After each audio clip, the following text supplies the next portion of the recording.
been a while. It's been a very long time. What have we been up to?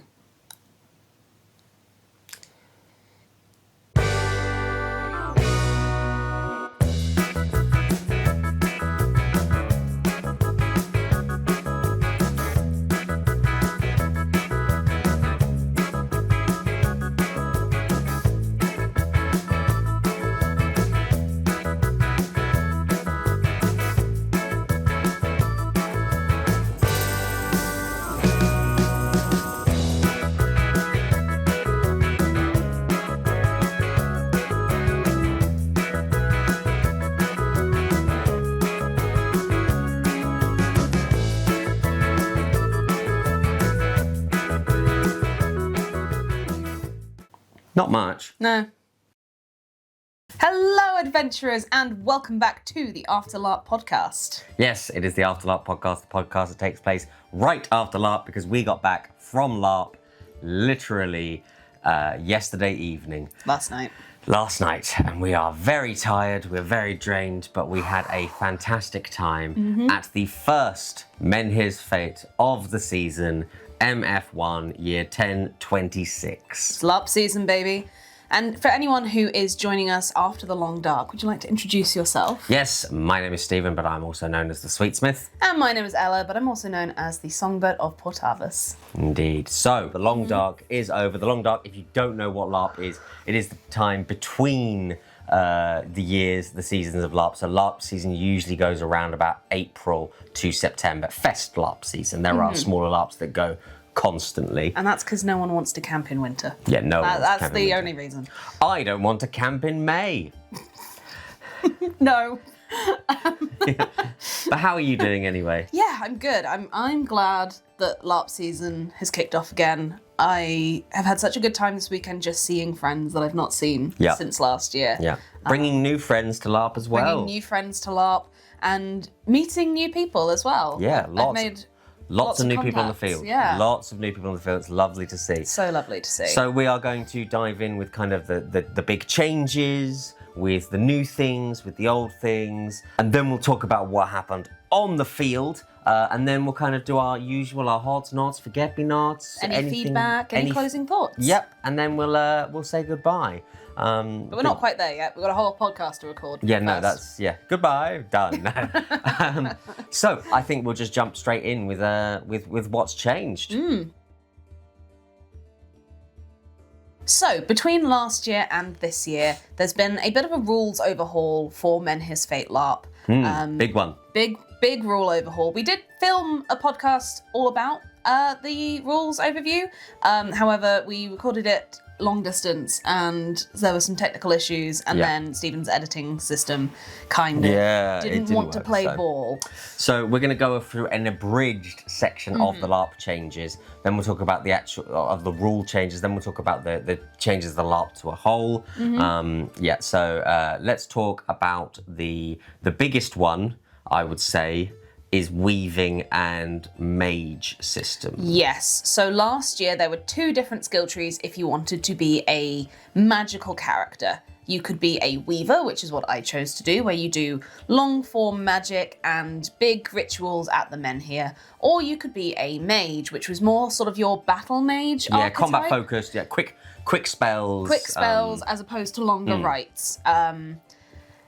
For these changes for year two, they decided to completely scrap mage as a skill set. So everyone who wants to be a magical character must be a weaver. Now, in order to sort of balance that and give the battle mage feel, even when there aren't any mage skills available, is they differentiated weaving into two different sort of subcategories, two different specializations is what they're called. Similar to in D&D when you become a fighter or when you become a wizard, you choose what school of wizardry you have. It's now spell weavers and right callers. So right callers fill that niche of the battle magic. You can do faster battle rites. So instead of a base length of time of 30 seconds to cast, if you're a right caller, you can cast that within 10 seconds. So it's lots of snappy magic. It also gives you access to a subsection of rites, which are specifically for right callers, which are more combat focused. So if you really enjoyed being a battlefield magician, then Rightcaller is the one to go for you. And then Spellweaver is very much kind of more rights, more kind of utility-based magic. Yes. And you went with Spellweaver, correct? I went with Spellweaver. So instead of the amended casting time for certain rights, Spellweaver gets a sort of flavour. It's a small thing you can do that takes about 10 seconds of roleplay that just enhances your sort of relationship to your sphere, as it were. And this is different for every sphere. So as a Fable Weaver, I can do sort of a 10-second rite that sort of influences the story around me. So I can change eye colour if I wanted to wear contact lenses, or I could explain sort of brightly coloured plastic on a bit of fizz rep as part of that Spellweaver effect. Interesting. And it also gives you access to the Spellweaver rights, some of mine which are really fun, which is why I chose it. Yeah. Because you can do, isn't there one that's like essentially it's like marriage or joining together? Yes, it's called Till We Part, and as part of the rite, you enter into a sort of pact or an agreement with another party, and if either of you breaks that arrangement, that agreement, the other immediately knows about it. Yeah. So long term, I would love to do some magical weddings with that. Yes, I think it opens up a lot of interesting things, and I know there was some kind of less positive thoughts when it changed, some negativity in there, and I get that because now there is a risk with magic. Regardless, you couldn't explode if you failed a mage spell, whereas now if you're casting your Rightcaller magic, you could pull badly on your weird draw, and then you could either take corruption or need an emergency physician to come and help you. But I like it's more streamlined, and I kind of like it.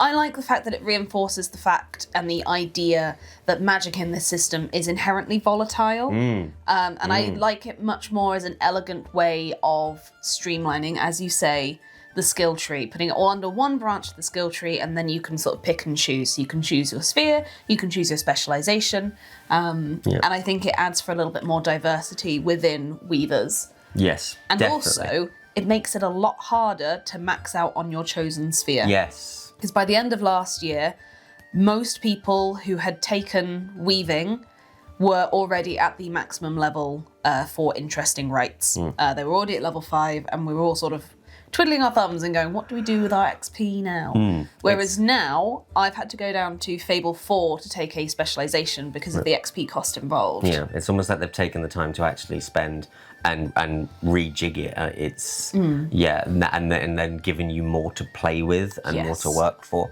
And also that you can still do those level 5 rights, but you just have to work with another Fable Weaver, which happened in the event. I had to grab 2 Fable Weavers to do bragging rights to cast the right to Burning Taunt, because we needed it for a for healing someone. So a bit more interesting. It encourages role play and encourages getting more people together. And most importantly, it encourages failure, because failure is good. Yeah, failure makes you need to rely on other people. Yeah. Especially, like, it's such a good illustration of that with weaving, because if you overload, you either need a physic to come over and mend you to bring you back up, or you take corruption and eventually you need a priest to come and cleanse that corruption. So either way, you're relying on another player, and that's what the whole game is about. It's about socialization and working together. And kind of talking about that experience of failure, I think, or that experience of losing, that's definitely going to come up later in the podcast. Stay tuned for more. Also, hit that like, hit that subscribe button right now. Thank you very much. Thank you. But weaving wasn't the only thing that was affected by these rule changes. Faith has changed. Faith now you can have, so Faith now no longer dissipates unless you're curing corruption.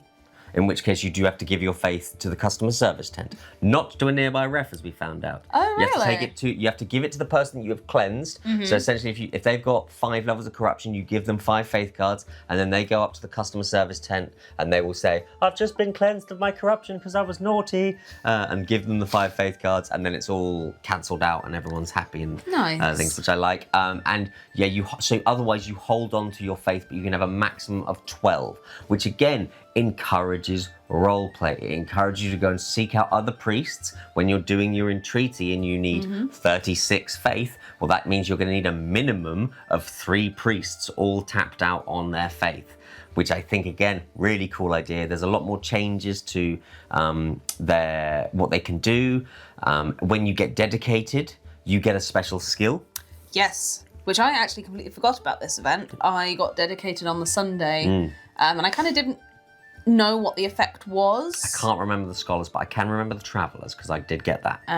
So with the traveler, which I was dedicated to, you could resist and ensnare once. Oh.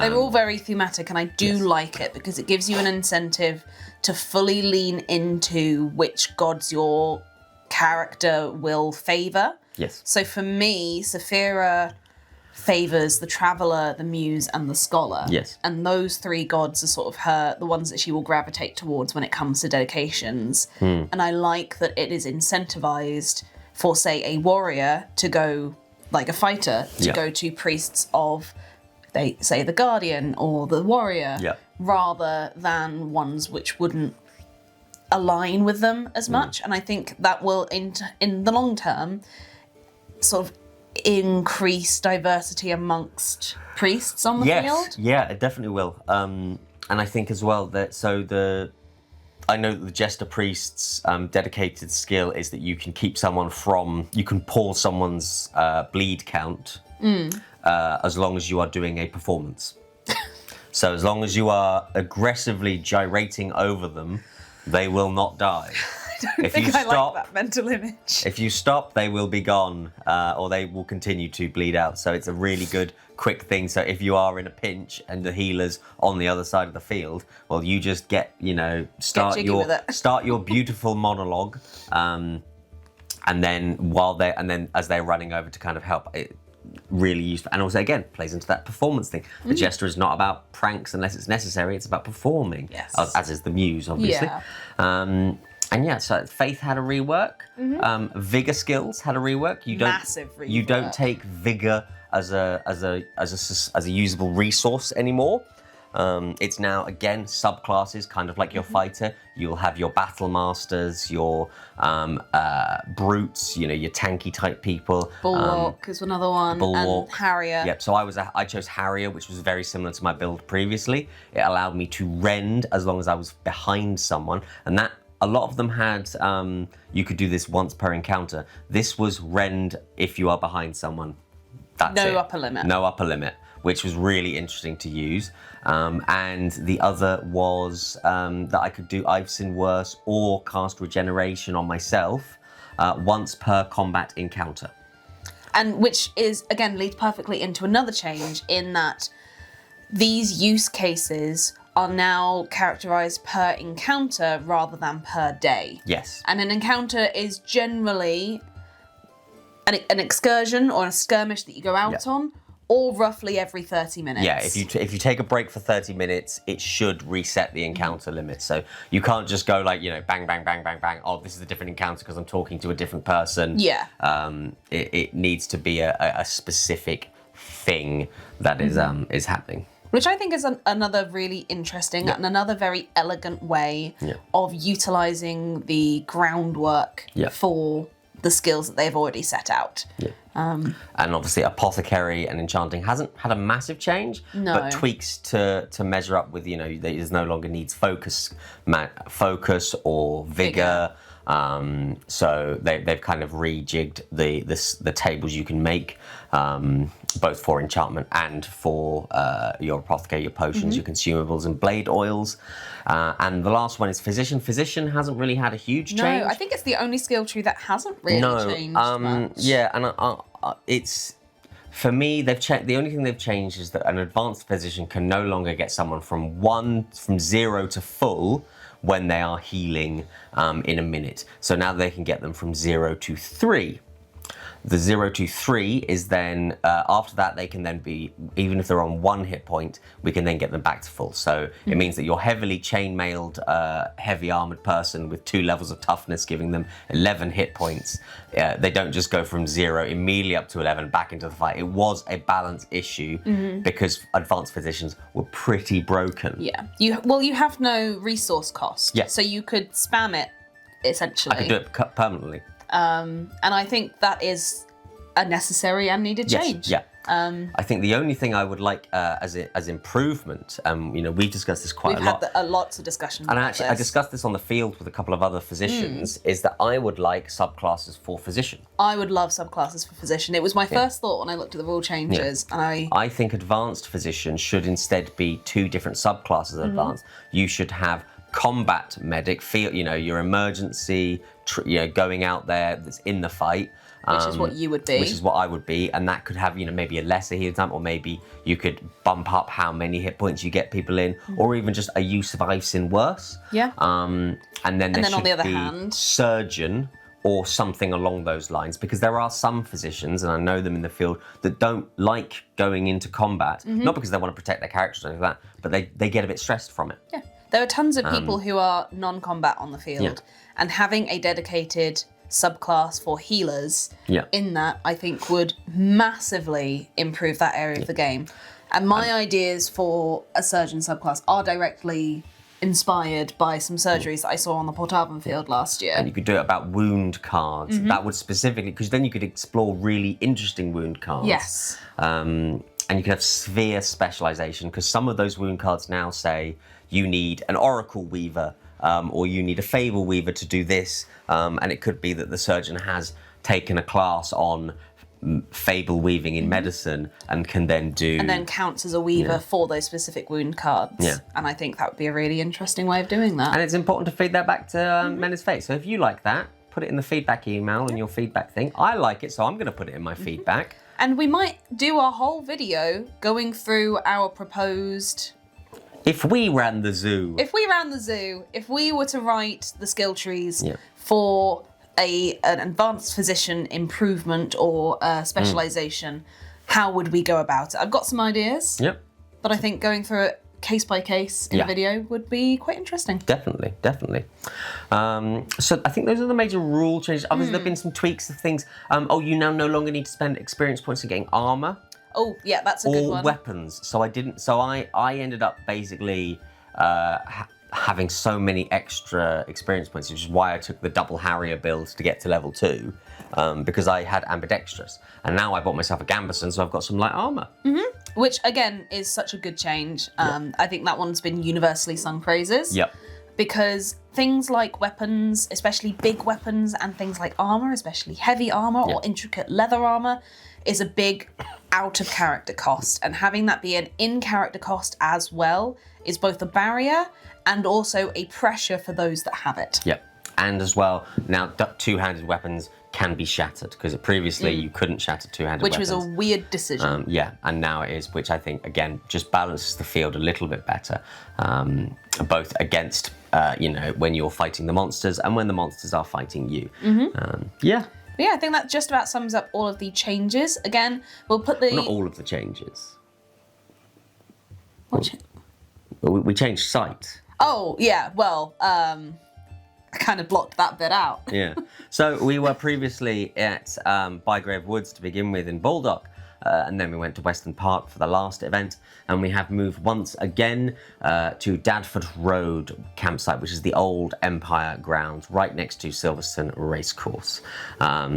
Not a fan of Dadford. I've never really been a fan of Dadford because I knew what the weather has always been like at Dadford. It has its own microclimate. It's really weird. And it lived up to its name and threw it out the sky, and the weather was absolutely awful. It was nice in parts. Yeah. And it was also abysmal in parts. And it rained at 3 p.m. on Sunday just as we were beginning to pack down. So now all our tents are wet. Yeah, so when they were dry. Yeah. But we are there, and we're there for, at least for this year. And I think the other big change is that there are not 4 MF events this year. There are only 3 Only MF 3. events. We basically skipped the first event in early April. So the next event is in July the 12th, I think, or one of those days is July the 12th of the next event, and the last event is the last weekend of September. So that one's probably going to be awful weather as well. Yeah, well, it's up and down, which means that you need to come to one of those 2 events to come and see us. Yes, absolutely. Let's talk about the about what happened. Yeah, we'll do a brief recap as we always do, because again, we don't want to tell you everything we got up to, and you probably don't want to listen to everything we got up to. But there's still some big things. There are some big things. So, first things first, we arrived on Thursday, and most importantly, our biggest change is we were in character camping. For the first time in our LARPing histories, we were in character. Where were we camping? So we were camping in Portavas. You know, I didn't really ask to camp in Hammerstedt anyway. It's because the entirety of the rest of the group is in Portavas. Yes. I was outnumbered, and that's okay. But we had another reason we were in Portavas, because we have become small business owners. Small business owners. I have wanted to run a cafe at LARP since the first sort of LARP that we went to. Yeah. And we finally got around to doing it. Yes. What's the cafe called? We called it Roost and Respite, or rather I called it Roost and Respite. It is a coffee house, but we also sell some sweet treats. Yes. I made biscuit essence. I found a biscuit cutter in exactly the same dimensions as the essence little hexagons. So I made biscuit essence and referred to them as from the biscuit sphere of magic. And they went down very well. Yes, everyone seemed to very much enjoy them. I took them to the bank on the Sunday, and a fair few bankers, including our reasonably competent banker at the very end. And that is as far as I will say with him. He left a tray of money next to us as he wandered off. And then had to tap the sign saying no theft in the bank. Yeah. But yes, we ran a coffee house. I think it was medium successful. I think it was very successful for what it was in the first instance. There's lots of things we can build on it, but we had a strong, steady throw of people. We weren't in the best location in terms of the campsite itself. We were a little bit We are out in the the opposite sticks. end of the camp to where all the guilds are, which means that unless you are Portavan or you're going that way, you're basically not going to come and see us. We were right next to the Rum Locker, and the Rum Locker is the best bar in Haven, so we had that going for us. And I think we kind of cottoned on that we need to go for a little wander. On Sunday, we went around the guilds. I had the jug of cold brew, and you had a bowl of biscuits, and we just went around and got quite a few sales, actually. Yeah. And that is the key if you're running a small business at a LARP, or at Menhir's Go Fate. to the crew who have not had a break in set. Well, actually, they do get regular breaks, which is quite nice. Yes, but they really can't leave. Yeah, they can't leave their tents. So if you they can't go down to the bars and to the cafes and things. So if you do have food or drink or anything like that, Trinkets, they love trinkets. Trinkets, go up to the crew. The shrine tenders, the Menhir guardians, the bankers. Everyone you can, and just say, would you like this? I've got this, and let them pay, because they also have their money. They also have faith. All the NPCs have faith. Yeah. So if you're looking for that last bit of faith, go and poke a guardian and try and dedicate them to the jester and see if that has issues with the Menhir. They are an untapped resource, and they really appreciate people coming to visit them with things. But I think overall, we weren't charging a ton of money because players don't have a lot of money. We wanted to keep it affordable, especially for something like coffee, which a lot of people, like myself, need every day to function. And when you put into perspective the amount we made, which we're not going to talk about the exact figures, that's a lot of coffee we sold. Yeah.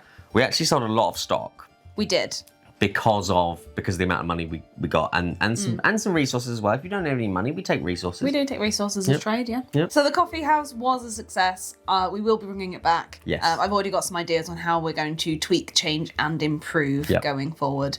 But I really liked camping IC. It was loud, but we had earplugs. Yep, we had earplugs, and yeah, I actually slept fairly well. I slept the best I've ever slept at Menhir's Fate. Yeah, even with the horrible weather. Yeah.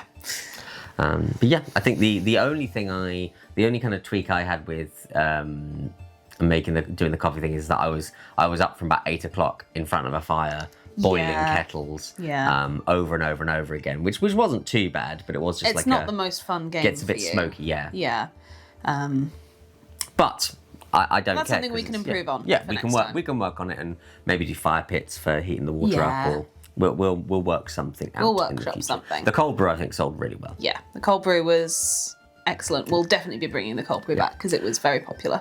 Lovely. So the other 2 crew members also had their IC tents as well. So everyone in the crew joined us, and we had our wonderful new LARPers joining us. I even had a coterie now. Yeah, you have a coterie. Yep, That's a massive change. I have a coterie of 4 members, including myself. It's not my coterie, it's our coterie. We made that very clear when we were kind of designing it, but we are the House of Mending Arts. We're healers, we're investigators, we are apothecaries, enchanters. We're just trying to kind of, be the one-stop shop for everything you might need to help yourself in the game. Which I think is so cool. Yeah, really happy that they were camping IC in Hammerstadt. It's lovely people, and we also had our new friend, our new Cyrodian friend, and his initially Valdray partner, and then made the move permanently to Cyrodonia, and I think without actually. We can say it because they've said it to us. They had the best time ever. They had such a good time. To the point they weren't looking at coming to the second one, and they told us on Thursday, we definitely can't come to the second one, but we're definitely going to come to the third one. And now they're definitely coming to the second one. It's a bug. Yeah, it is. I mean, they've gotten hooked so quickly, and it's so lovely to see. Yeah. I love introducing new people to LARP. Yeah, I'm really happy for them, and I'm really happy that we get to play with our friends. Yeah. That's all we want to do. Should we talk about timing and things? Yeah. Do you want to go first? Yeah. We timed in. I timed in Hammerstadt because it's home. Went round, introduced, we did the usual introductions. There's a few new faces in Hammerstadt, which is lovely. I think we're now, on paper, we're just shy of 100 members of Hammerstadt. I think looking at the numbers on the magical digital tablet behind the scenes.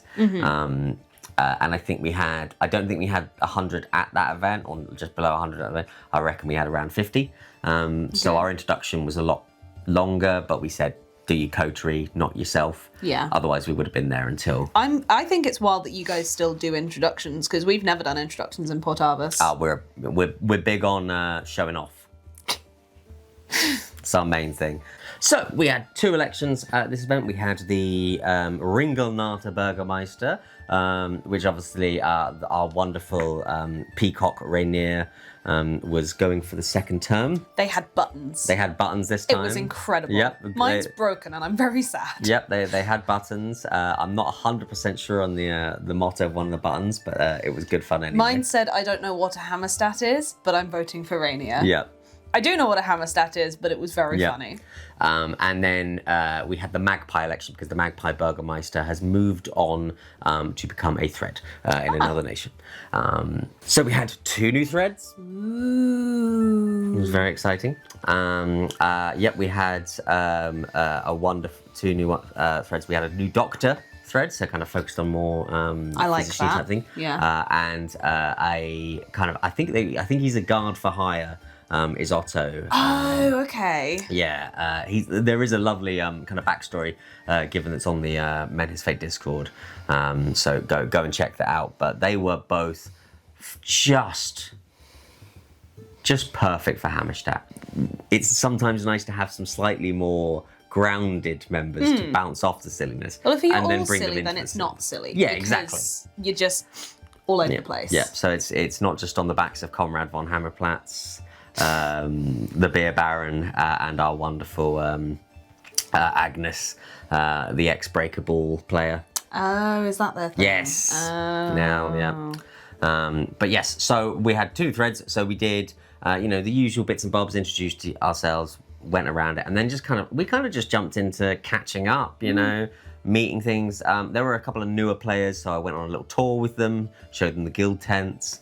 I think that's when I bumped into you. So do you want to jump into some of your stuff? Yeah, so we started with our normal muster. Our lovely thread Fausta usually gathers us all around. She's very loud. She's very lovely. You can hear her from half the camp away. Yes, you can. We did our usual sort of welcome to Haven, welcome to Portavus. We had a lot of new faces. We did have people who were having their first time in Haven sort of stand forward, so we could all see them and sort of help drag them into things if we wanted to. And we didn't have anything official going on the Friday night. There were no sort of celebrations, there were no sort of festivities. But Fausta did bring up a table of food from the False Light, which is their sort of thread-based area. I think it's like a non-alcoholic bar is what it technically is. And we all just sort of were told to stick around. Yes. Because the thing is, last year I think we had 4 threads to begin with. Yep. And at the beginning of this event, we had 2. Yeah. And canonically, the 2 other threads had gone missing and were no longer felt by the other threads. So in the world of Menhir's Fate, the threads are all connected to each other because they're all connected to Menhir. And it's quite a big deal that they can't feel these threads anymore. And then there was a wanted poster up in the rum locker, and there were 2 very suspicious people sat in front of it, seemingly loitering. So I grabbed one of the newer players who was hanging around, and I said, shall we go and interrogate these 2? Guys, it happened again. I've now done the same thing twice. Yeah. So last year at MF2, I went to the rum locker, and I ended up taking someone to the Court of Daggers and casting the Great Reveal on them to tell the truth. It happened again this time. Yeah. I can't believe, if I had a saga for every time I escorted someone from the rum locker to the Court of Daggers because they've been a not very good person and had to cast the Great Reveal, at some point I'd have 2 sagas. Yep. Which isn't a lot, but it's weird that it's now happened twice. So yes, these were the Amici twins. They were smugglers, they were loiterers, they were generally troublemakers. However, the Amicis are a very big family, not only in Portavus, but... The bank. I mean, there's pretty much one in every single guild. Yeah. And they are rich. So, of course, these 2 got off scot-free. Yeah. And I didn't know how to feel about it, and that was when I bumped into you. Yep. I think that at that point I saw you all heading into the Menhir. That was later. Oh, was it? That was much later. That was a little while later. It wasn't much later. It wasn't much later, but it was 2 distinct things. Yes. Do you want to talk about that? Because our thing happened after that. Yes. So, because we were down several threads and we only had 2, and we're a very big nation, at some point, about an hour and a half after time in, our threads start hearing seagulls, and we're all encouraged to go up to the Menhir, at which point we all crowded into the Menhir, which is, it's not a big tent. No, it's not a big tent. And again, there are a lot of us. Yeah. So it was quite tight, quite sardine-y. But it turned out that the Amici twins and someone from the PMC had been chosen by the Menhir to become our new threads, which was a very lovely little ceremony. We decided on the way up there, and as we were gathering, that if these people were going to become threads, we were all going to sing happy birthday for them, which we did. Yes. Well, we were stood outside because our threads also heard, we heard banging and hammers. So we were also called to the Menhir. And we obviously nipped up to the Menhir, and after you guys all came out with your new threads, we went in and began our ritual of kind of binding the 2 new threads, going through each district, each syndicate, and most importantly, we gave the Menhir a hat. Specifically, this hat. So I think I'm not 100% sure, but I think this hat holds the distinction of being the first hat to go on the Menhir, that the Menhir wore. And therefore, I would like to try and get this enchanted with some kind of ridiculous, or weaved to have some kind of ridiculous benefit of the Menhir hat. That's a future goal for me now. That feels like a fable weaving. Yeah, I reckon we could do that. We'll look into that next event. We'll have maybe. discussions. New threads for Portavus. We also put a charter in. We read the charter to the Menhir, so the Menhir knows the charter now. I'm surprised it didn't know it before. And we put the charter in one of the holes of the Menhir, one of the alcoves. So yeah. Yeah, we didn't have anything like that. We just had our threads complain that they were now hearing voices all of the time. Yeah, it happens. It happens. Yeah. And that's, I think then after that, kind of just bimbled about that. I know a lot of other nations did some combat-y things, and the Tyrant has reared its corrupted head. Yes, there were a lot of Tyrant fights this weekend, and from what we saw, they looked nasty. Yeah, they didn't look like the fun fights, you know. These aren't fights with the Fallen or fights with the Void. Honestly, I think the fights with the Fallen weren't very nice on this weekend either. No, they weren't. No, they weren't. But yes, so we kind of just wandered around. We had a bit of food. We were told that something weird might be happening in Hammerstedt. I was told that something might be happening in Hammerstedt around 10, and then also at 11. And I was like, oh, that sounds like bedtime to me at 11. But we actually stayed awake quite late. We were up until midnight on Friday night, which has never happened for us at LARP. We're normally like honk shoe by 11:30 at the very latest. But I helped with a Hansel augury. Yes, you did. I performed in the rum locker. I have a feeling there's loads more we got involved with. Yes, you did do performing, didn't you? Yeah. Yeah. My goal, so I went into this event with 2 goals. I wanted to perform somewhere that wasn't just the rum locker. I wanted to spread my wings a little bit as the songbird of Portavus, and I wanted to get my bank build fully funded. I didn't succeed at either. But your bank build is almost funded. But my bank build is almost funded. Yeah. And I've got some plans for that afterwards as well to chat with you about. Okay. But this is the first I'm hearing of this. My plan, I didn't have a plan going in other than just to kind of, just see what's going on and just enjoy being back in Haven. I think that was the general vibe this weekend, because in talking to a couple of my other friends on the field, they just wanted a chilled event to see what the year was going to shape up to be. Yeah. And I think that's a really good way to approach the first event of the year, because you can't really gauge what the year's going to be like until you're there. Yeah. And so that was basically my overall goal. Yeah. And there was an interesting encounter in Hammerstedt, which I won't go into too much detail because it's not 100% my plot. Although I did do a lot of healing for it. And that there was a large gathering. There's kind of an ongoing rivalry between me and Gosh, the group of specialist healers. But it's part of the fun. Yes, exactly. I'm trying to think if anything else major happened on Friday night. I don't think so. We were told to wait around that. I can't even remember what the 11 o'clock thing was. But and then we kind of went to bed and woke up the next day, and I boiled the kettle a lot. Yep. The thing is, I remember Friday night feeling so busy, and I don't know, and I now can't remember like half the things that happened, but it was just... There was a shadow. Oh yeah, there were shadow creatures. There was I heard people talking about one in Portavus, and then when I came over to Hammerstedt at the end of the night with you... we were in Morvalis. Haven was in Morvalis this event. We normally say that a lot earlier in the podcast. And we forgot. We were in Morvalis, which we in Portavus had a lot of fun playing up to, because for a lot of us, it's the furthest inland we've ever been, and we kind of had separation anxiety from the sea. Yeah. We had a lot of fun proclaiming how dry it was, how much we missed being wet. Yeah. Despite the fact it rained every day. Yeah. But we missed the salt, we missed the sea air, and we were all very depressed. Yeah. Yeah.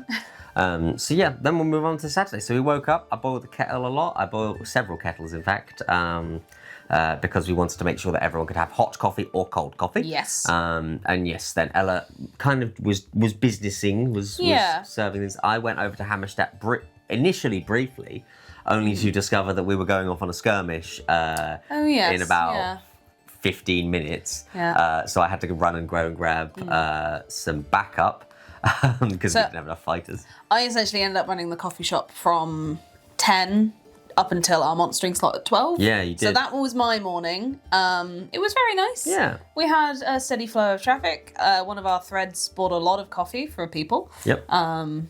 Yeah. And yeah, not much to say about it really. It was a nice way to spend the morning. Yeah. Not very eventful. But I think the more, as it becomes more and more established, more and more people will come to it. Because the Rum Locker was quiet when it first started in MF2. It wasn't the busiest, and now it's the best bar in Haven. And I think as we start kind of going in and expand a little bit, get the name out there, it will become more and more popular. Yes. But also, I think a fixed location is very good for plot things to happen. Yeah. And we do have an IC space. We've got another tent, where a 5-meter tent that we can go into when we need to. I think it would be quite nice to open up that tent as a rental space for meetings. Yeah, very good. Yeah. Because we intended it to be a space for people to come in and sit down whilst they waited for their coffee, but people just ended up sort of standing around chatting or sitting on the chairs that we had outside. So it'd be nice to sort of have a nice little space for people to I go agree. into. I think that's a very, very good idea. Hire it out for things. I'm sure Dr. Bile would do a lecture in it. And then I can just heckle and boo. But yes, moving on to your morning. So we went off on a skirmish, the nation of Hammerstadt, to go and deal with more rat people. More being the operative word there. Sewer rat people. We grabbed a few Cyrodianians who offered to come, and a few Urdrevan. I think a lot of Urdrevan came. And the goal was to go in and... You also took my shipwright. Oh, yes, and we took one Portavan. Because the rest of Portavis was off fighting sirens. Yes, That's an important did their thing own to thing, make. didn't they? Yeah. And very briefly on that, we had the perfect camp location because on the other side of our camp was the gate into the encounter field. So we just sort of made up the excuse that the Menhir kept a portal open. Yep. And so we just spectated. A viewing portal. There was a viewing portal. We could watch all the fights. Yep. It was lovely. Yeah. It was a really fun atmosphere, actually. Yeah, I think sometimes it's nice to watch fights as well, especially if you don't know combat or you're a little bit nervous, because you can kind of see it from a distance and go, okay, that's what it is. That's not for me. Yeah. Or, okay, that's for me. That sounds quite fun. That looks fun. So yeah, our goal was to go into the sewers of Hammerstadt and find recover some plans that have been stolen for a magical item or something, some nebulous plot device. Yeah. Some MacGuffin. Essentially the excuse for a Hammerstadt scrap. So we went in, started fighting, doing the usual healing things. Our skirmishing tactics work really well because we have little groups that go off and do little things. Our healers are constantly moving around, constantly working to kind of keep people up. And then as we're fighting, I suddenly hear Yorick go, "What is that thing?" And I turn, and there is a nasty creature heading towards us, intestines falling out. So it was like, it looked like a bearded ginger director of Menhir's Fate in a costume with a big smile on his face and a big claw. Right. Okay. But what it was actually, we don't know exactly what it is. It was just a sewer monster. Now, we do know there are monsters in the sewers and had a big claw and would rend and resist calls and things like that. So we all just took it down. I then looted it. I got to do some looting roleplay where you kind of, you hold your hands over them. And you pretend, I'm looting you. I tend to describe where I'm going. Like, I'm looking in your shoe. I'm looking in your pouch. I'm looking underneath your hat. That's where I keep my money. Broken off your claw, and I'm looking underneath. And I role played literally like digging into the thing's intestines and pulling out what I could. And I ended up getting 2 Earth Essence and 5 Earth Flicker from it. So I don't know whether or not that's the loot that was available for it, or I did quite well in the. I mean, when we were monstering, we were told if people had loot to give out, we were told, give out what feels appropriate. Yep. So so we had a really good fight. We got through it. We got the objective. We tried to leave. Urdrevan doesn't know how to retreat when an objective is completed. Neither does Portavis. Neither does Portavis. Potavas doesn't know when to retreat when an objective isn't completed either. Well, people on Portavas just don't like listening to instructions, so we're saying Portavas fall back, and they're not falling back. Yeah. And the flanks were collapsing. Yeah. But that's a story for later in the Yes. podcast. So we did that fight. We got out. We had a lovely time. All in all. Oh, we did a treasure hunters thing on Friday, didn't we? Yeah. Well, before that, I monstered. No, Friday we did the treasure hunters Friday. thing. Yeah. Forgot about that. We did a treasure I hunters can't remember thing. if that was Friday or Saturday, but we did a treasure hunters thing. We were asked to go and recover a lost shipment of potions. Yep. And things went wrong. Yeah, I think we almost got poisoned. We but I almost think died. Okay. We're Yeah. fine. You're fine. We're fine. It was very fun. Yeah. I like going into the Forgot about dungeons. that. I like how accessible the So dungeons talk are. about your monstering. So monstering. I have not monstered since the first event last year. We were monstering as the Void, so we had purple. We were all very morose and nihilistic and depressed. And we're a big angry mob. So the first thing we did was we fought against Urdrevan in the woods. We were meant to be, and we were being ambushed. We had some travellers with us, which we had sort of press ganged into joining us, and they weren't sure if they wanted to join us. And Urdrevan ended up killing all of the travellers. So that was fun. Outstanding. That's a good. But it was a really fun fight. We respawned a couple of times. I enjoy monstering because you just run in, you immediately get cut down, you lie there for a few seconds, and you do it all over again. Yep. At this point of the day, I also had a really terrible headache. So I had a great time, but I was not feeling well. Yeah. And then we went to help with the big battle on the field, which was happening between Cyrodinia and Krios against the Void. Yeah. And that was very fun because we got to face off against our friend in Cyrodinia. Yep. Yeah, it was a good time. I got to face off against him later that day when he was playing the Fallen, and He's terrifying. yeah, he's a big guy. He's a and- tall dude, yeah. and he is terrifying. Yeah. So we did that. We were told we were doing really well as monsters, which was really nice. And I genuinely really enjoyed it. I think could have done with there being some more of us. And again, it's a lot of hurry up and wait with a lot of the monstering. Because after that big fight on the big field, we were sort of sent off field. We were sat down. We were meant to be helping in your fight. Ah. And because we were told they were just waiting for some reinforcements and for a big fable creature to come down. And by the end of it, they were like, it got to sort of 20-2 when our monstering slot was finishing. And they were like, we're not going to have everything ready by the time your slot ends, so you guys can head off.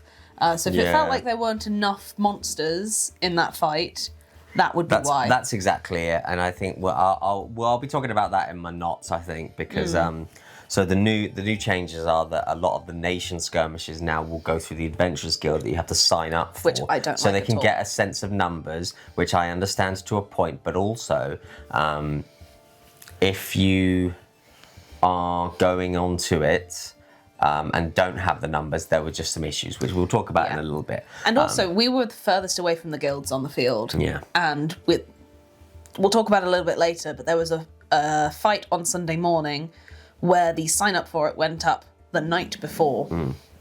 And that made it very inaccessible for people who just wanted to chill, for people like us who had just gotten back to camp after being up at the guilds. Yeah. And it And we're led to a going to lot be of going issues. to sleep soon. Yeah.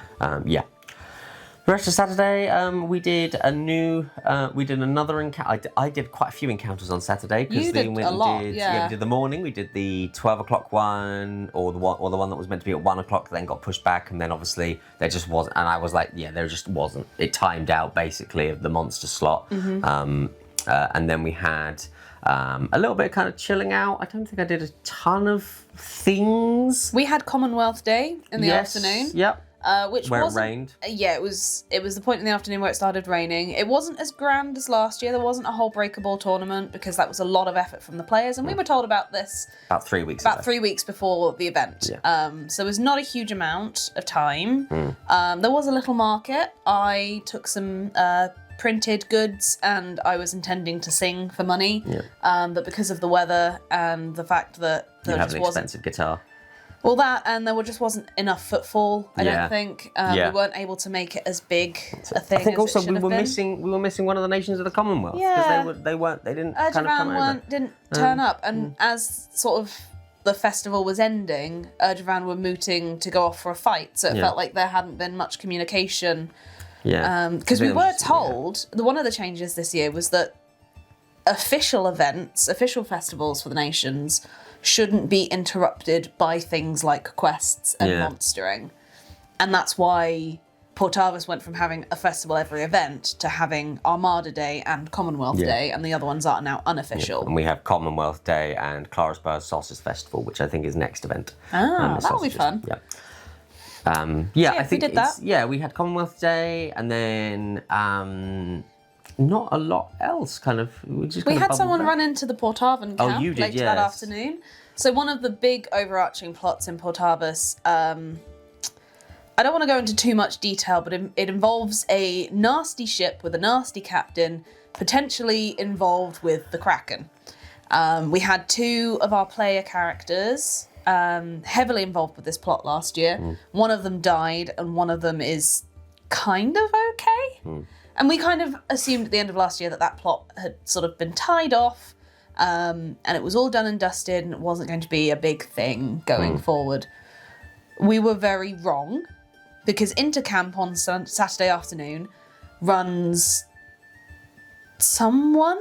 We eventually found out they were Kraken spawn, but they were covered in barnacles. They were clearly not of sound mind, and they were babbling. They were not doing well at all. And yes, that sort of brought up a whole load of feelings for people that were involved in that plot last year. He was killed and dissected, because we have doctors that do that in Portavis, again, which is why I would like to see surgeon be a skill set. And that actually reminds me, there was also something I forgot to talk about on Friday. We had a rallying cry go up about 10 p.m. on Friday night that the captain of this nasty ship had one of our threads. And we all assumed it was Rafe at first, and then we realised that all of our living threads were accounted for. And it turned out he had one of our threads that had gone missing. No. So I didn't go on this because I was literally performing at the Rum Locker at the time. But they brought him back.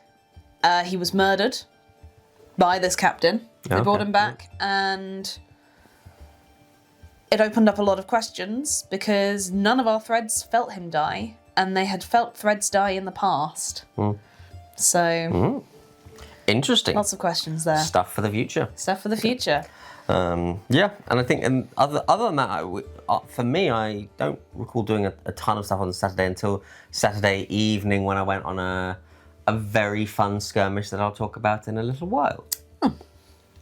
Then I returned, came back to, we had some food, and we were a bit wiped out, so we went to bed. So I've just remembered something else I did on Friday evening. I apologise, my brain is all over the place. We essentially tied up the last threads of the Water Sphere plot from last year, which you can go back and watch the podcast episodes on. It sucked. The plot didn't suck. No, the plot was great. The quest kind of sucked. The encounter sucked. It was a cool concept.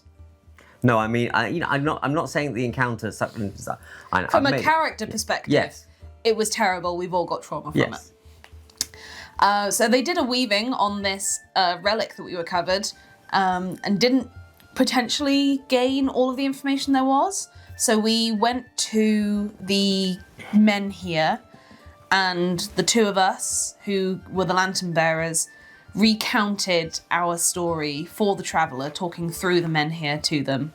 And in return, we got some information on the ship that this figureheader belonged to.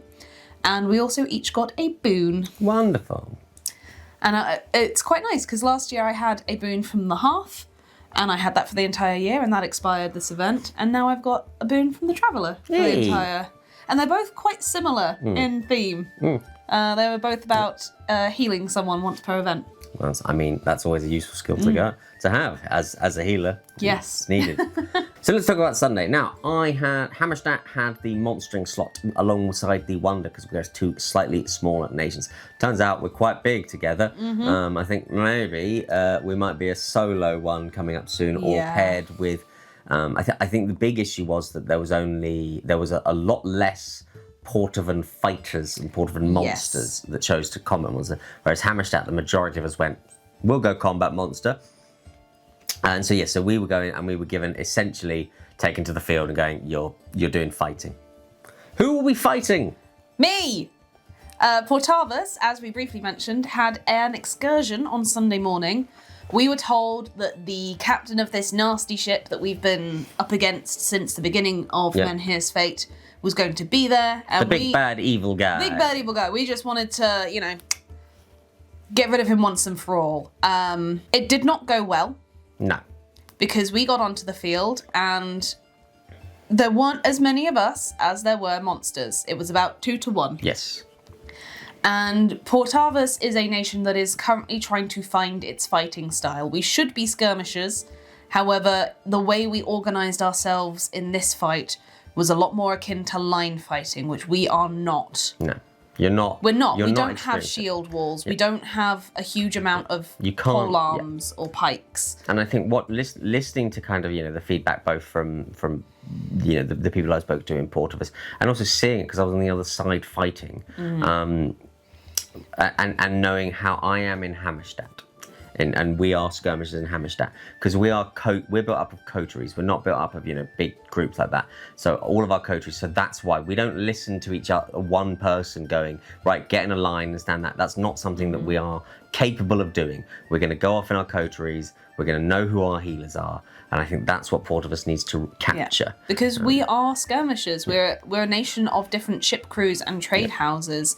We all have our own different strengths and weaknesses, and yes, we're a big fighting force, but big fighting force doesn't necessarily equal clank in front, squishies behind.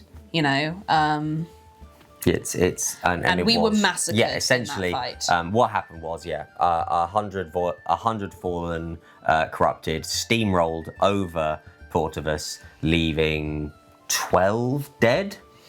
It wasn't quite that many. It was It was before the offer. Yeah. So we had 12 go down behind enemy lines, including both of my crewmates.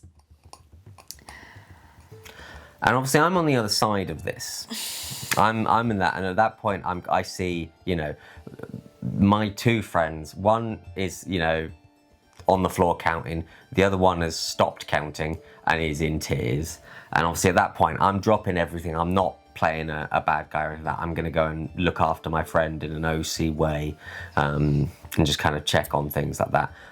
There was discussions about whether or not if they were able to just throw up a "May the Gods Witness Me," which is essentially your last chance. You go and do. You get a minute of basically infinite health. Resistance to any calls, and then you die. But it was, and that was kind of being discussed. Portavas were unable to push through the line because it was too strong, and we were told, there was going to be lots of respawns. We were going to keep going. There were no respawns. There were no respawns because we won the fight in 10 seconds of the fight in the first. It didn't help that we had flanks that were meant to go around, and they just immediately crumbled. Yeah. It didn't help that we were told that the big flag was going to be a rallying point for healers, and for people to go to if they needed healing, and that flag immediately went towards the front. I'm going to throw out there, having one big dedicated spot for healers is what we call in bad guy terms a massive target for fun. We're gonna and the bad guys are smart. They are going to target the people that look like they're going to heal you, because if you get rid of all the healers, the battle's won. But the battle's done. I went down in that fight. I was about halfway through my bleed count before they were able to push back the enemy line and get me up and healed, which was terrifying, because that is the closest I've ever come to having a character die. Yep. And it'd be more terrifying for the rest of Portavus had the Sweetsmith discovered that the entire crew had gone. You would have taken so many people with you, and then you Yeah. would have been executed. Yep. So yes, eventually we did push back the line because we saw how many of our dead were on the other side, and it was sort of a rally. Yeah. We needed to bring our dead home. Yeah. We needed to give them their funeral rites. We needed to. Death is a very important thing in Portavus. We return our dead to the sea, which, even though we were technically in Portavus at the time, we wanted to take them home to camp. We wanted to give them their last rites, and we wanted to make sure they went back, And back to to the the sea. ships and then properly to the sea, yes. And that was what I wanted to do for my crew. So we pushed them back. I grabbed my crew. At this point, they were then frozen solid. I don't know whether it was due They were given an offer. Yeah, I don't know whether this offer was due to the conditions of the fight, or if it is just something that is offered in Fallen fights. It is definitely a Fallen thing, because I've seen it before. But they were given an offer, because I was sat next to the person, they were given an offer of death or come back as super corrupted, I believe was the official term. Yeah, that was the term that was thrown around, and I would like to go into this in a little bit of detail later on. Yeah. But I'm very grateful that they were given that offer, Yeah. and I'm very grateful to you that you encouraged them to take that offer. Yeah. Because I genuinely don't know what I would have done had I come back with No crew. all of my crew on the field dead and unsure if they were going to re-roll into Portavus or if they were going to re-roll into join me in Hammerstadt. Hammerstadt. Because that's always been the little plan. If one drops, they were going to come over to join me, Yeah. my coterie in Hammerstadt, and kind Or of if that. we all went, we'd yeah. all just go to Hammerstadt. Yeah, but, We've all got backups. Yeah, but it's and it was a huge. It wasn't nice being on the monstering side, seeing my friends, not just Ella and my two closest friends, but seeing people like Rodrigo from the Rum Locker, and his crew, and watching that get absolutely just rolled over. Because I'm there, as a monster, I'm there to tell a story. I'm not there to end a story. Yeah.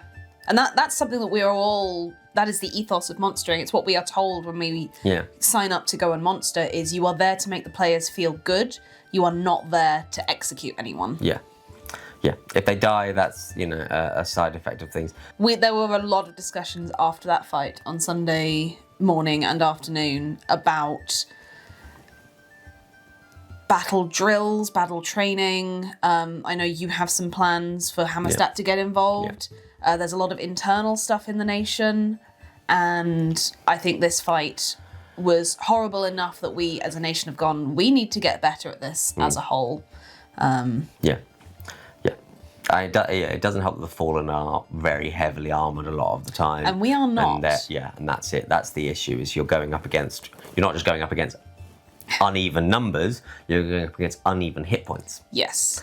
And Skirmish crew were great. Don't get me wrong, Skirmish crew were great, and wonderful. I think they allowed that pushback. Yes. And they played into it, because honestly, they could have just continued and wiped the nation out entirely. They could have. I think he was skirmish crew. There was one guy with a very long halberd, pike, spear kind of thing, and he was stood between me and Taya, my first mate. And I really wanted to get to her, and he was being just such an excellent bad guy. I really want to give him his flowers. He just was not moving. To the point where a weaver on our side hit him with an ensnare, and he was like, well, wasn't going to do anything anyway. Should have offered to pay him off. Yeah, I was too distraught. Yeah, sometimes that's a good idea with the Fallen. I did that on Saturday night at Rats. I said, how much for you to go away? But yeah, it was a real not fun. It was rough. Experience on either side. Numbers wise, it was rough. Experience wise, it was rough. But there will be good things to come out of it, I think. Yep. There was one conclusion that was come of it was from a player side of someone during the IC briefing afterwards said, I want to see more shell helms on the field. And I don't think that's a productive feedback. Yeah, that's because that is an OC cost that you are asking people to make for an I want you to go. I want people to pay £300 for plate armor. No. So yeah. We'll see what comes from it in Menhir 2. I'm hoping that we can push and nudge some thread plot writing on both Hammerstadt and that, and finally get the Hammerstadt Portavus plot that I have been pushing for a year now. Yeah. But yeah, so the good news is that neither of my crew died. Yes. They just came back heavily corrupted, and that it was dealt with in a very fun way, which I would like to go into in a little bit. Yep. Sunday afternoon, we did the guild You did run. a weaving. I helped with a weaving. There was a fable weaving in Cyridonia to help root out some betrayers, some spies for the Terror and the Tyrant. I believe they had been having trouble with all event. Yes. Which was successful. It was very fun. I love helping out with random weavings. A Cyridonian came through camp asking for fable weavers, and I was there and I said, I'm a fable weaver, and so I went up and helped. I also had an archery lesson. Hammerstadt, and I'd said go over and find. There's at least two or three in Portavus now, I think. Isn't there? I grabbed our friend from the Corsairs, who's also a fable weaver, and took her with me. I also had an archery lesson. Yes. For no reason in particular. No. And Sunday afternoon was just a bit chill. We went around the guilds. We did our selling coffee and biscuits. Did you get up to anything after monstering? No, not really. I think my Sunday was a little bit kind of built around knowing the weather was going to be bad and a little bit of anxiety that knowing that this is going to be a terrible takedown. And it was. It was an awful takedown. Yeah. But I kind of I was chatting to a lot of the, to the Portavan threads and, sharing some ideas that I'd had about what, kind of saying, hey, Hammerstadt, put it this way. Hammerstadt, 5 for 5. Undefeated. Yeah, you've not had any deaths so far. Yep. And I think that is something that we could learn from. Yep. I think that's kind of my Sunday ended, really. We didn't do a ton of things. We packed down in the pouring rain. It was horrible. We wanted to mostly do as much as we could to make takedown easier. So we kind of started doing that from 2 o'clock. Yeah. And we still were there until almost 5 o'clock. Yeah. It was not fun. Yeah. We did sing for the fallen members of Portavus, which was very nice. Myself and someone else, one of our friends, had written lyrics to Be Calmed from Sea of Thieves to be a sort of national mourning song. And when we wrote it, we really hoped we didn't have to use it. But that was the first time we've used that song, and it was quite nice. Apparently we moved several people to tiers or near tiers with it. Nice. Which is excellent. Yeah, that was our event. It simultaneously felt like a whirlwind and also quiet. It was a really weird one in that regards, but it was still really fun. Yeah, I think there was, and there was not a lot of big Hammerstadt plotty stuff. I mean, there was, we can recap because obviously last event we had the secret plot that I was talking about in the podcast. And so this event we had this happen, a few things happened.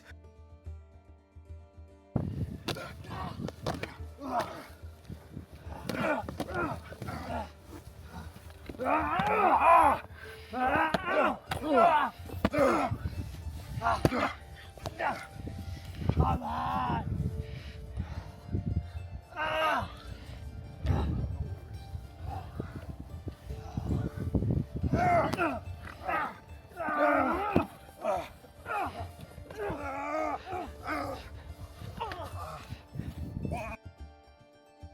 But other than that, it was kind of just, things took a little bit of time to... It's the first event of the year. It's, for all intents and purposes, it's kind of a warm-up. Yes. Especially with the new rules. Especially with the new rules. I think there's going to be a lot of feedback coming this event from that. Yes. But I'm really excited for the next one. I think it's going to be a really interesting time to see how the game grows and for, really to get stuck into plot. Yeah. It's time. It's time for Hots, Knots, and Forget-Me-Nots. That, you see, the way you say that makes it seem like I'm going to have this like really epic like fun music. Which you're not. But I'm not. You're not going to be that kind to me. No. Let's go our hot, not, and forget me not. So if you're a first viewer to the podcast, it is one thing that we really liked, one thing that we really weren't a fan of, or one thing that we think could be adapted or changed, and then a thing that we will just never forget. You know, it could be good or bad, really. Could be good or bad. You could have forget me not where like everyone, you know, me dying was not particularly bad, but I'm not going to forget it. So yes, so let's talk about your hots. Do you want to go first? I'll go first. You go first then. My hot was camping IC and running the coffee house. Camping IC is something that I have wanted to do. I did it once at the previous game at my second ever LARP event. I stayed in someone else's bell tent for the weekend, and I've not done it since then. And it is something that I've been really excited to do once we made the decision to move IC for this year. And I think it really helped me. To pull back the curtain a little bit, I do sometimes struggle at LARP events with energy budgeting, with sort of emotional fallout, and having a space that I can go to within the camp that is mine. It's our groups, that I don't have to feel like I need permission to sit there just to recharge and relax. Did me the world of good this weekend. Yeah, because you did do that on Saturday. Saturday afternoon, you went and had to have a... I had to have like a mini sit down, and I was just inside the 5-meter bell tent. This was after Commonwealth Day. I was just sat in one of the big chairs. I could hear stuff going on at the rum locker. But the fact that I could just sit there, zone out, recharge, replenish my battery, and go back to the game when I felt like I could, but also feel like I wasn't missing out on anything. It was really good for me mentally. Whereas previously I've had to either sit in someone else's camp and not feel wholly at home, or leave the game entirely for half an hour, 45 minutes to an hour. And worry you're going to miss something. Yeah. Which is also a big issue for me at LARP. I think camping IC was great. It was... you know, there's things that we can learn. I think we can, you know, minimize how much stuff we take. I think we can drop some of that down. But if you're prepared for it, and prepared for the cold sometimes at night, lots of blankets. Bring more blankets than you think you're going to need. More blankets. More blankets. But we had our IC tent, and then our kind of awning that was attached to our sleeping tent, which was predominantly an out of character. You know, that was a private spot for just Ella and I, so we could, you know, get changed, or you know, have a nap, or eat some Pringles, or we didn't eat any custard creams. No, I didn't eat any custard creams this event. Normally I'm there sort of late at night. A whole pack goes down between the two of us. When you're sat at 11 o'clock at night after you've had a full day, and all you need is just to sit and eat custard creams. Yeah, a ritual that was not unheard of. So, well, we've still got the custard creams, which we'll probably enjoy at Comic Con next week. Probably, yes.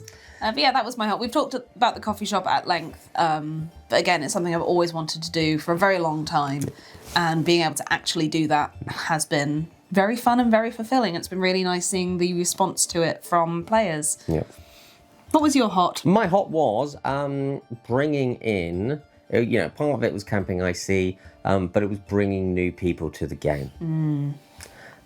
Specifically our wonderful friend Josh and his wife Carly, who had never LARPed before, but, you know, Josh plays D&D with us and has always wanted to jump in, and they duck to water is, you know, the best way of putting it. They just jumped straight in without favour, to the point where we were chatting to some other people, and other wonderful people who, out of character, when we were in the food area, a guy came up to us and said that they were thinking about coming to MF, watched our podcast, and then made the decision to actually come to MF, which is absolutely lovely. Thank you so much. So lovely, thank you. Genuinely, everyone who watches this, we adore you. Thank you to everyone who came over and said they enjoy our podcast. Like and subscribe. Like and subscribe. But they just had such a good time, and so this person in the food area said, I was like, oh yeah, we brought our friend here for the first time. He's known as Light. So, oh, we know Light. He's amazing. we love Light. that guy. Yeah. I was like, yeah, because he's like 6'7" and giant and terrifying. Like he makes the monsters run away. Yeah. God's forbid he ever joins skirmish crew. God, can you imagine? I'd just be like, nah, I'm not going on any excursions ever. But yeah, he's fantastic, and he had such a good time. It's nice to just bring people into the hobby. That's why we do these podcasts. It's one of the best things about LARP is getting other people in. Yeah. And not to make it sound like a pyramid scheme, but it's seeing the joy and seeing people take to it and get absolutely hooked to the point where, as you say, they want to come to the second event when they thought they weren't going to be able to. And they're going to try and make that happen. It's just so wonderful. Yeah. And it never gets old introducing new people to LARP. Not at all. It's why we do this content creation stuff.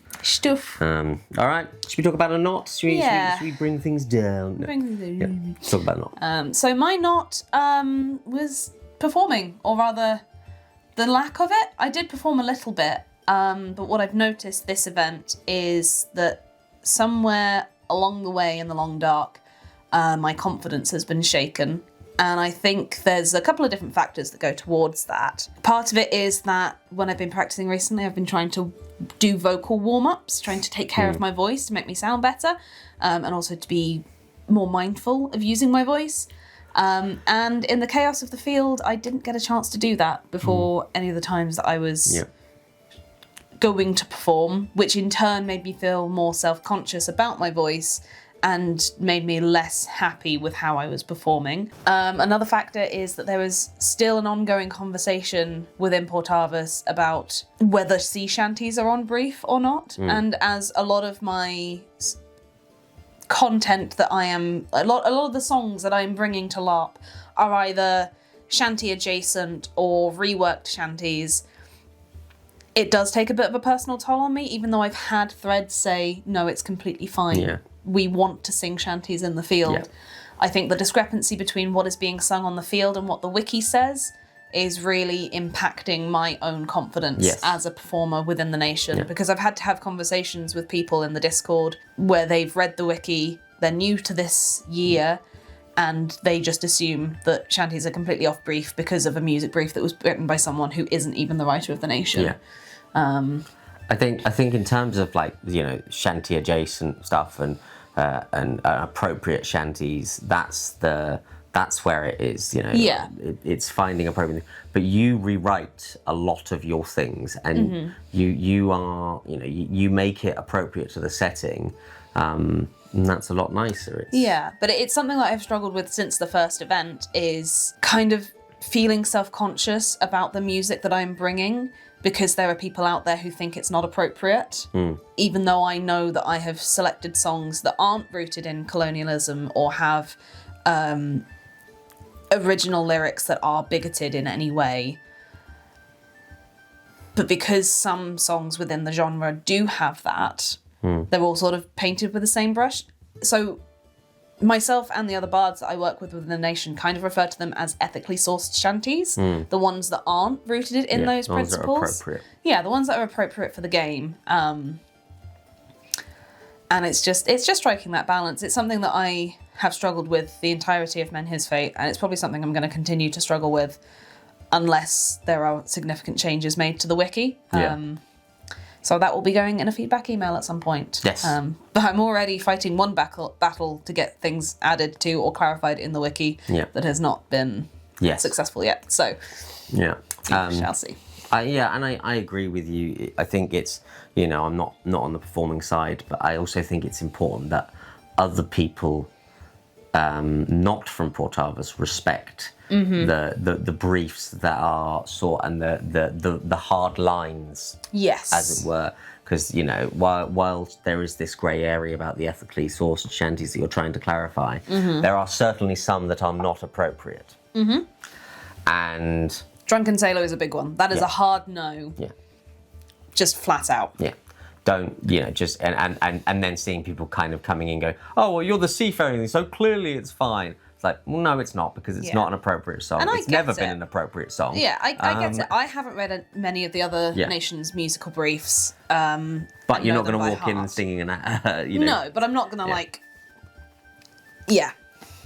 And part of it is sort of feeling inadequate in my own skill set.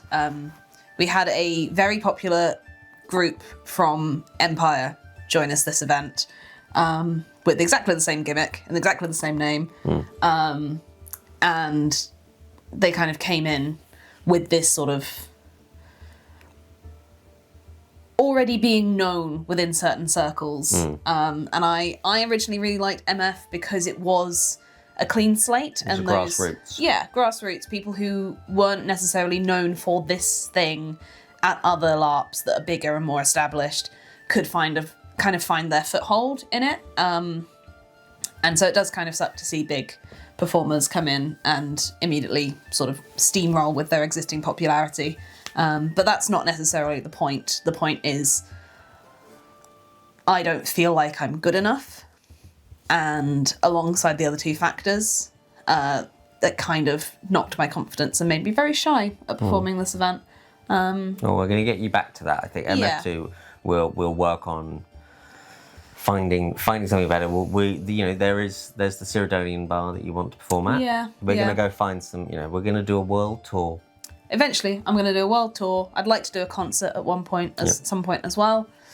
But it's just getting my way back to feeling like the Songbird of Portavus and not just feeling like Ella. Yeah, that's fair.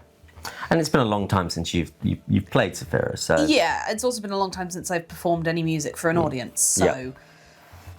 Nerves are okay. Yeah, and I was also performing solo for a lot of the performances that I did this event, and I didn't realise how much having other people there singing alongside me I've been using as a crutch, so that is a confidence thing that I will need to be working on and move forward with. Okay.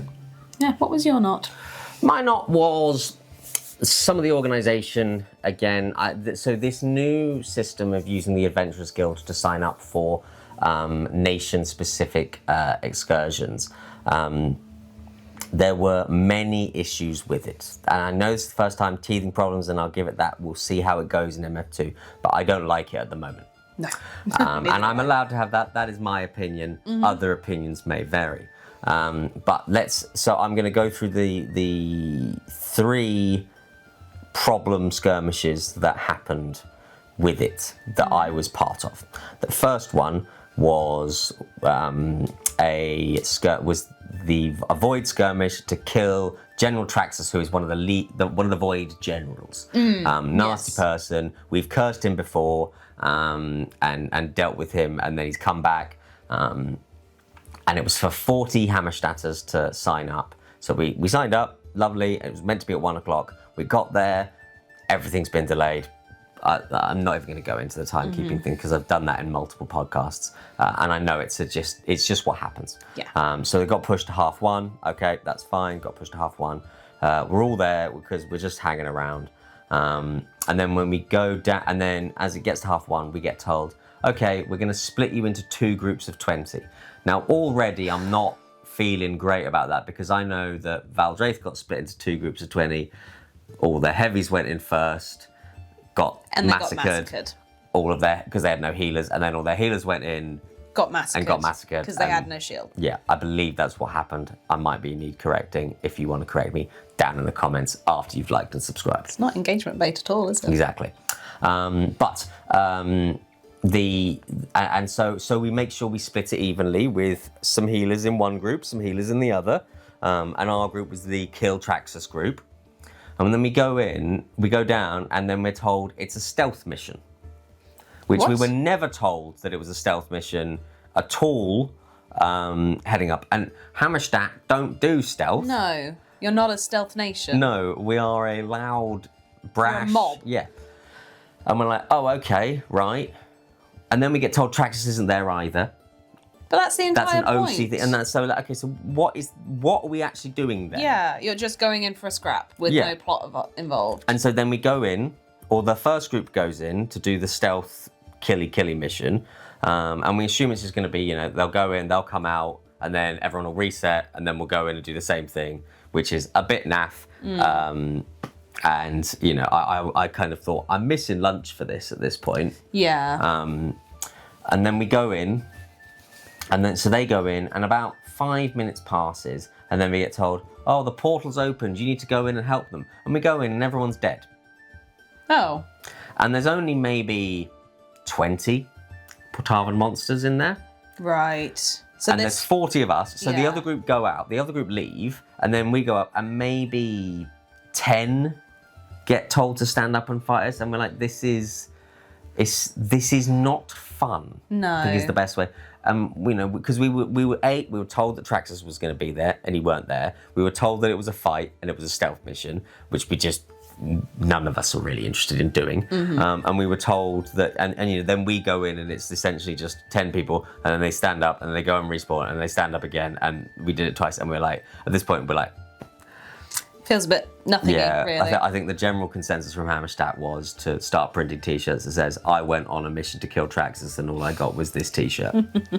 And so we left that. That's a bit of a sore taste in our mouth. Yeah. Then we have Rats the Musical, which we were told which on the poster, on the sign-up sheet, it said non-combatant friendly, but then in pencil it said combat highly likely. Right, so that's just a contradiction. Yes. So they've changed the plans after printing the poster. Yeah. And I think one of my issues there was like, if non-combatants turn up and it does turn into a fight, if there's more non-combatants, then we're going to get killed anyway. Or, part of me was thinking this is a gag by the threads, that it says combat highlighted because we're going to hate the musical so much that we're just going to kill the actors. Right. But that's beside, so we go down and we turn up 50 Hammerstadt, only 50 Hammerstadts, and then a bunch of Morvalians, and apparently a skirmish had fallen through beforehand, so they just tacked us up, the Morvalans onto the... Which doesn't feel good for either group, because the people in Morvalis have missed out on their skirmish and are just offered a consolation prize, and the people of Hammerstadt have gone, oh, okay, so this isn't our thing anymore. Yeah. And now it's probably not going to be as good because there's twice as many of us. Yep, so we go in, the musical, we watch them sing roughly cannibalized parody version of Cats, the opening song from Cats, to Rats, and then the Fallen rock up, a large army of Fallen. We're like, okay, that's good because there's enough of us for a fair fight. Half of the Morvalians don't fight. And to which I kind of turned around and said, either fight or can you just go, because we're going to fall over you when we retreat. Yeah. Pretty nasty fight, but we were balanced just enough that we didn't have any major downs. And we did a good fighting retreat. We were kind of pushed out. But again, yeah, we just kind of felt going, okay, that was all right. I mean, didn't really have much in the way of, other than this is a fight that's going to happen, go and do the fight. So then, and then obviously on Sunday morning, it seemed like there were 100 spots for Portavus for this Portavus skirmish, and only 50 or so sign-ups. Something like that. So the thing is, there was confusion after the fact on whether we could bring other nations with us. Some were saying we could, and some were saying we were told we weren't allowed to. Yeah. In which case, why was the sign-up so high? Yeah. Because there are not that many of us on the field. We're a big nation, but we're not that big. And my thoughts, my feelings on that is that also it was not communicated to the monsters and the skirmish crew that half of the people hadn't turned up. Yeah. And everyone's got radios. They could have just radioed in and say, hey, just so you know, it's 50% capacity, so can you just work something out? And then maybe you split the monsters up and say, right, you're the first group, you're going to go in, attack them. If you guys are getting beaten, reinforcements are going to arrive. Or if you guys do get completely beaten to death, well, then this is your first lot of respawns. Yeah. And then we'll just rotate it out, which kind of gives the skirmish crew a little bit of a break and gives the monsters a little bit of a break. Yeah. And balances the fight, because it was so unbalanced that 12 people lost their characters. Yeah. If there weren't offers of corruption, at least 12 people would have lost their characters. In fact, probably more, because if we actually just kept pushing, the entire nation would have been wiped out. Yeah. Or the entire fighting half of the nation. It was a fight that didn't feel good on either side. Yeah. And I think that from that was a logistical, you just needed to split it down the middle. And the next fight that we did in Monstering was against Urdrevan, and it was so much more balanced because they had exactly the right amount of people so that they were struggling, but they were still fighting us and still winning. Yeah. And that's my knot, is that I don't like this new sign-up thing, because if you're doing it to get the numbers right, well, then you need to communicate that to the skirmish crew. There's that, because honestly, with that Saturday deaths, assassination skirmish, if the Adventure Guild captain has said, right, I'm really sorry, we don't have enough monsters right now, so we're only going to take 20. Come back, you guys get first priority for another thing another time. These things do happen. I would have gone, yep, sure, I don't mind. I'm ambivalent towards having a fight. The system works if it's communicated, but it wasn't communicated, so it doesn't work. Yeah.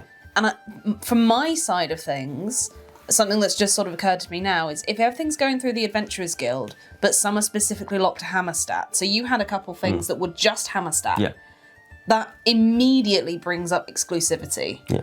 Because it goes, oh, this is an Adventurers Guild quest, but you have to be Hammerstat to do it. Or this is an Adventurers Guild quest, and you have to be Portavan to be able to do it. And then we still had, on Saturday morning, the sewer skirmish, which wasn't involved with the Adventurers Guild, and it was still a Hammerstat thing that we then were able to go and grab other people. We would have grabbed Portavus, but you were doing your own thing. But that was also not Adventurers Guild done, your Saturday morning siren thing. Yeah, it wasn't. It just turned up. So I don't understand why this change has been made when it's clearly not working and is also not being fully committed to. And I felt like the Adventurers Guild was working well last time with just doing their own Adventurers Guild stuff. Because it puts more pressure on the guild masters, and when that could just be left with the threads and with skirmish crew. Yeah. I don't know what the answer is, but it's not this right now. It's not working. It didn't work, and we'll see. But yeah, that's my knot.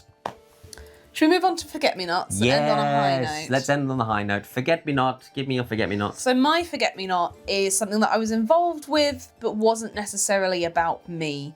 And it is involving the fallout from the fight on Sunday morning, where both my crew members came back frozen and then were heavily corrupted when they woke up.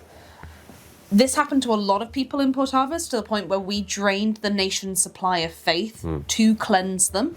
And had to outsource faith, didn't we you? We had to outsource faith as well. It made me get dedicated, which was good, because I'd forgotten to up until that point. But mostly it was seeing the opportunities that my friends got to roleplay that will really stick with me. So they come back through the portal. They're very cold, they're damp, they're shivering. We bring them into the rum locker, which just sort of serves as a triage area for Portavas when we come back now. And they were okay. They had some wounds tended to. Taya specifically had to bite down on a marshmallow because she was being too loud screaming during surgery during the briefing that we had after the fight, which was very funny.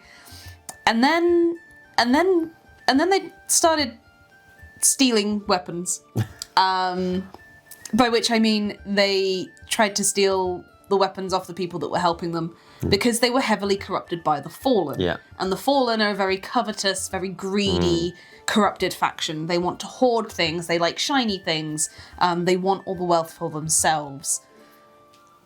And my friends had been infected with this corruption, and they did such an excellent job of portraying this. They had some really funny moments with other members of the nation.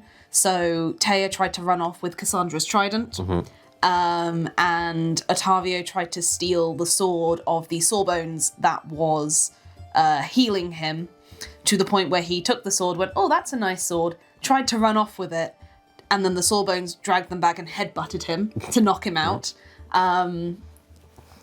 And it was just a really fun moment. Nice. We had to tie Otavio down to the bench because he kept trying to get up and steal things. Taya also had to lie down on a bench and then fell off the bench as she was lying down on it. And then seeing the role play that the priests then got within the nation to cleanse them. Taya got cleansed by a Cyridonian priest who was absolutely lovely. And then Otavio was cleansed by Ori from the tea shop. And everyone just did such a really good job. And they weren't the only ones within the nation that needed cleansing. As I said, we drained the nation's faith and outsourced getting faith to solve this issue. And even though it was a horrible fight, it was something really nice that came from that. It did make us feel more cohesive as a nation because we were all working together. And it was just really nice. I don't want to speak for my friends too much on their behalf, but I know that some of them have struggled with LARP in the past, and it's been really nice seeing them blossom as LARPers and as players, and seeing them have the confidence to get involved in silly things and really commit to the role-playing brief that they've been given. It was just such a nice moment for me to see that and feel really proud of my friends and be really happy for them. So that is something I'm not going to forget from this event. Brilliant.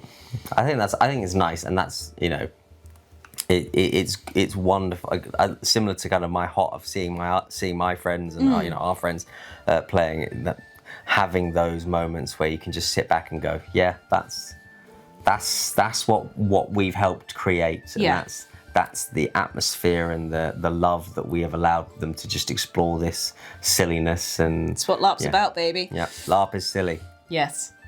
What was your forget-me-not? Right, my forget-me-not was an incursion, or an excursion rather, on Saturday evening. So around about 8 o'clock, we had a few threads come up to me, going, oh, we've had some whispers that there's something going on back in Hammerstadt that's going to need some you know, premier healers. So can we gather about 9 healers? And so we did. We gathered our kind of, you know, our top healing people, and Dr. Bile was there as well. That's just for you. That's just for you, Joe. But yeah, we gathered them all, kind of everyone with an advanced physician. And I was like, oh, do we need weaving? You know, do you think we might need weavers? Because some of those potions, they said, oh, you need a weaver that. And then they went, no, it's fine.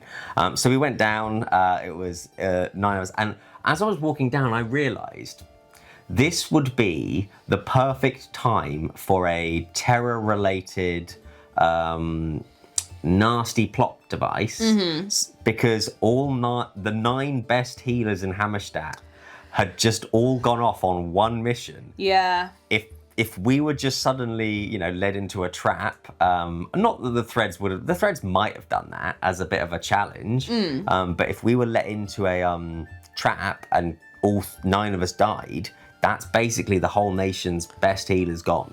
Yeah. So we went in, and it turned out it was essentially a bit of a bar brawl and a bar accident that had gone wrong, and a barrel of beer had fallen, and we did the healing things. We also kind of ransacked the place because there was a lot of good loot around. Of course, yeah. 'Cause that's what you do. It's the Hammerstadt way. And this is in the dungeon tent as well, so the proper encounter tent. And we're healing them. We've done all the kind of wound things, and then like after we've done that, it all kind of just starts kicking off again as they all start arguing about who's going to pay for whose repairs and clothes. Okay, yeah. And I was like, well, you've all lost out. And the argument kind of got to the point where I had to say, we had our jester priest with us, Mirth, Cardinal Mirth, actually. Oh. And we had to say, I had to shout, everyone stop and listen to the jester. And when things are so over the top that the voice of reason is a jester priest in a full harlequin outfit with makeup, you know things have gone too far. Yeah. I look over at the threads at this time and they are in the corner crying with laughter because they weren't exactly sure what was going to happen. We healed them and we could have just left at that time. Yeah. Then we all were made to sit down by the jester. We were all made to sit down in a circle and talk things out. And then as we stood up to leave, we just suddenly got, as you turn to leave and go out the door, a barrel of beer falls on you, coating all of you in beer and knocking you backwards. Oh. And then another fight fight broke out. A proper, like, you know, staged fist fight broke out between one of our physicians and the landlord of the pub. Nice. And it was just the maximum silliness that is so Hammerstadt of a group of 9 doctors going into a bar and ending up in a fight. Yeah. Covered head to toe in beer. So, like, the rest of the day I was role playing and I kind of had to say to everyone as we started the thing, by the way, I'm covered head to toe in beer. And they were like, yeah, you are. That's very sticky and gross. I went, yeah, it's horrible. Which just gives that also gives like the moment to someone else to just then give them the role play. Go, by the way, I'm covered in beer, just to let you know. Like, brilliant moment to yes and. Because obviously I wasn't. Yeah. I was in my nice cloak and everything. No, covered in beer. Mm-hmm. So yeah, that was my forget-me-not of just absolute of an excursion that was the right level of silliness and the right group of people that we all just came back laughing about how ridiculous it was. Yeah. I'd love to see more little skirmishes like that are based on skill sets. Yes. Because I think Portavas has had a few little skirmishes and excursions like that to go up to the dungeon, but most of the stuff I've done in the dungeon has been through guilds. Yeah. No, it was really good to have just, we need just the healers to go. Because I was in Hammerstadt when you guys were getting ready and I was like, I've seen worse. Is it like a fight?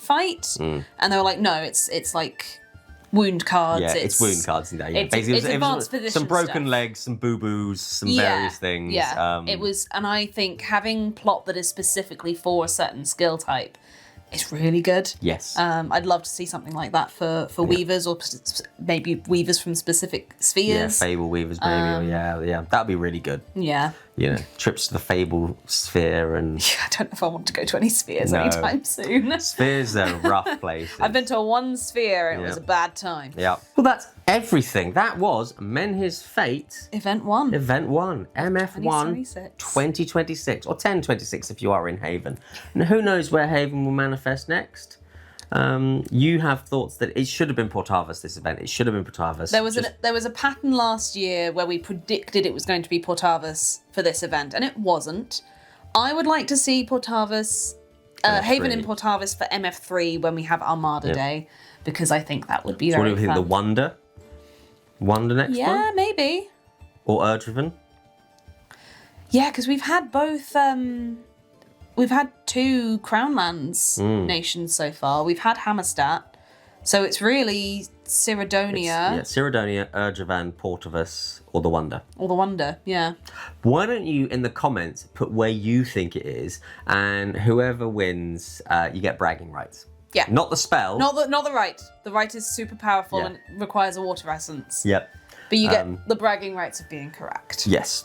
So yeah, wherever it is, we will be there. As will Roost and Respite. As will Roost and Respite. And we cannot wait to get back to the field because it's going to be amazing. So excited. Yeah. It's been an incredible weekend. Thank you for everyone who came and played with us. Thank you for everyone who said they liked the podcast. Yeah.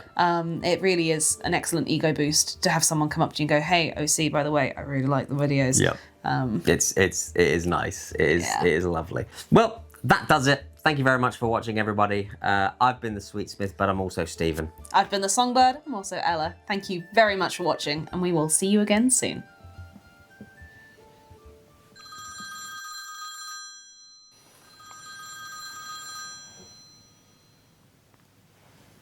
Hello? Ella? Where's Anvil?